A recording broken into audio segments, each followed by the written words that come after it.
একটা লোক যদি টক্সিক পিপলের সাথে থাকে তাহলে তার রোগী হওয়ার সম্ভাবনা অনেক বেড়ে যায়।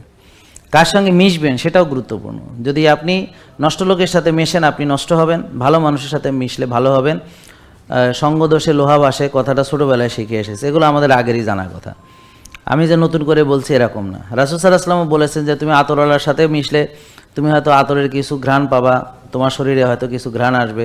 আর হাপরওয়ালার সাথে মিশলে তোমার ওই কয়লা ছুটে এসে আগুন ধরে হয়তো পুড়েও যাইতে পারো।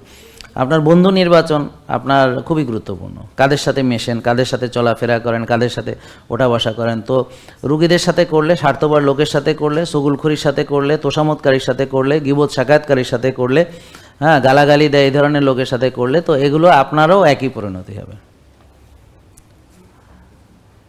মিথ্যা রটনাকারীদের সাথে ঘুরলে সেম। আর যারা আপনার সামনে অন্যের বদনাম করে, নিশ্চিত থাকেন আপনার বদনামও সে আপনার পিছে করে, তাহলে এদেরকে এই সুযোগ দেওয়া মানে আপনার সর্বনাশ করা।